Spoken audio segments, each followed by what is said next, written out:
Right now, 1 in 5 sellers here in Southern California, they're cutting their asking price. That number, it hasn't been this high since 2018. And most buyers, even well-qualified, well-researched buyers, have no idea what that actually means for them. It doesn't mean that prices are collapsing. It means something more specific than that. And in this video, I'm gonna show you exactly what. We're gonna go county by county: Orange County, Los Angeles County, San Diego, Riverside, and San Bernardino. 5 data points that tell you what this market is actually doing right now. Not what the fear says, what the data says. I've been doing mortgages here in Southern California for 25 years. I've sat across buyers in 2008 who were terrified, and buyers in 2021 that were paying $200,000 over asking with no contingencies. I've seen both extremes. What we have is a market that most buyers are misreading in both directions. The data, it says something more useful than either of those takes. Let me share with you what it actually says.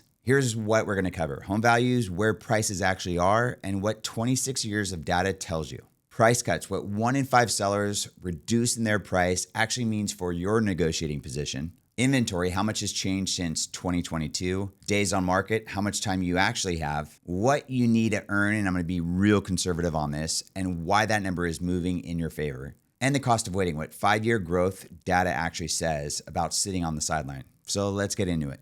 Let's start off with the big picture. This is California home values going back to 2000. 26 years of data. You can see 2008 right there. Prices peaked, then dropped hard. Orange County fell from 667,000 all the way to 428,000. That's a real crash. And then it came back and it kept going. Orange County, 1.1 million median price. San Diego, 943,000. Los Angeles, 890,000. Riverside, 610,000.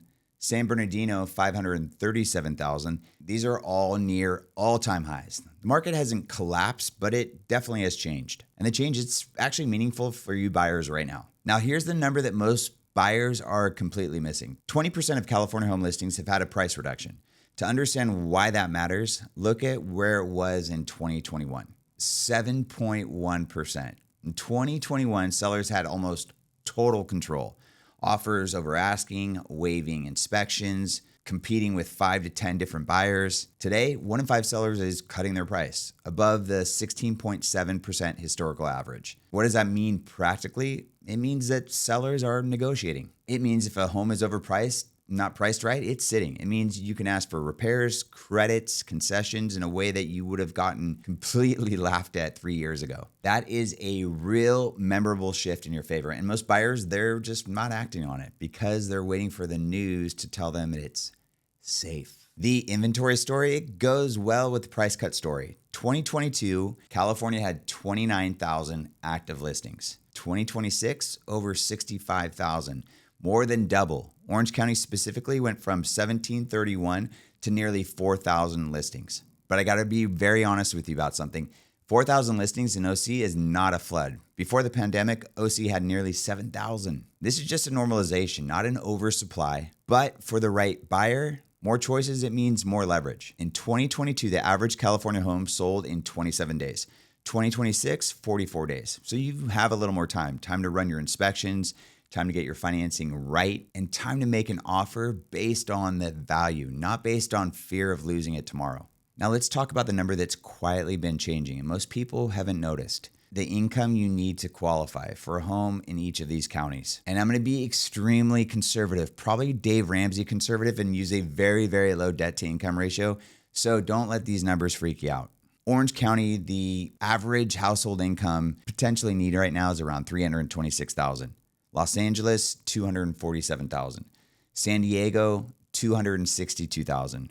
Riverside, $171,000. And San Bernardino is about $154,000.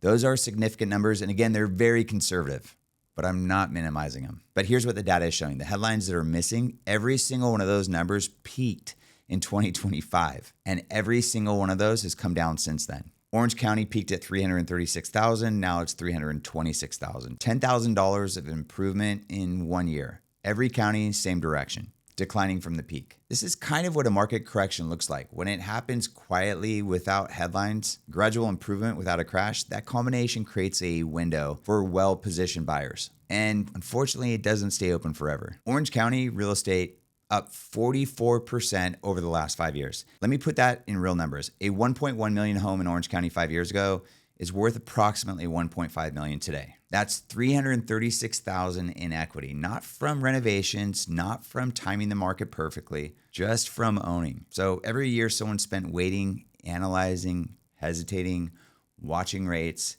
cost them real wealth that didn't come back. Let me tell you about a specific type of client. People that bought at the worst absolute possible moment. 2006, it was the peak. Median price in Orange County was $667. The market turned 6 months later. By 2012, they were underwater, even probably before that. Every headline made them feel like they had made a terrible mistake. That same home is worth about 1.1 million today. They bought at the worst possible moment, lived through a real crash, and still came out more than 400,000 ahead. But again, sadly, the buyers who got hurt in 2008 weren't the ones that bought at the peak. They were the ones that bought with bad loan structure, no equity cushion, and had to sell at the bottom. That's why structure, it beats timing every single time. Here's what I keep coming back to. When someone tells me, hey, we're going to wait, my response is always like, well, wait for what exactly? Prices to drop significantly? Because the data just doesn't support that. The buyers who waited for a crash in 2009 that bought in 2015, they got a good deal, but they missed the first 30% of the recovery. Meanwhile, rent stats, here's what the alternative looked like. California rents in 2005, on average, $1,271 a month. California rents today, $2,744 a month. 116% more in 21 years. And unlike a mortgage, that number never stops. The market, it doesn't have to crash for buying to make sense. It just has to be better than the alternative.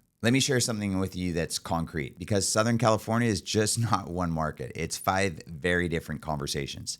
Orange County's 1.1 million median, 44% 5-year growth. Salary to afford, again, very conservative, 326,000. Premium coastal market, price cuts above average for the first time in years. Orange County's best for established high earners and long-term primary. San Diego, median price, 943, 31% 5-year growth. Salary to afford, roughly around 262,000. Strong fundamentals, military, tech demand, and it's super active. It's also best for buyers wanting coastal California with more entry options. Los Angeles, 890,000 median, 21% 5-year growth. Salary to afford, conservative, 247,000. Also the most diverse market, most inventory, and it has the most choices. Best for buyers with neighborhood flexibility. Riverside, 610,000 median, 28% 5-year growth. Salary to afford, roughly around 172. Definitely the Inland Empire affordability play. This is best for buyers prioritizing entry price over coastal proximity. San Bernardino County, 537 median, 28% 5-year growth. Salary to afford about 154,000. Most accessible entry in Southern California. Best for buyers in their early stages of building equity. So how do you know if this market's right for you, not for someone else? For your specific situation. 5 questions I walk every client through. 1, is your income stable enough for the next 24 months? If yes, market noise could stop mattering. 2, do you have 9 to 12 months of reserves after closing? Not before, after. That cushion is really what gives you options. 3, can you stress test a payment that's 1% higher? Rates move really quickly these days during your home search, so you don't want to be pushing it. If the market moves up just a little bit, it's going to reduce your affordability. But if the numbers still work, you're pretty much well positioned. If they don't, you're probably stretching. And stretching, it's where the risk lives.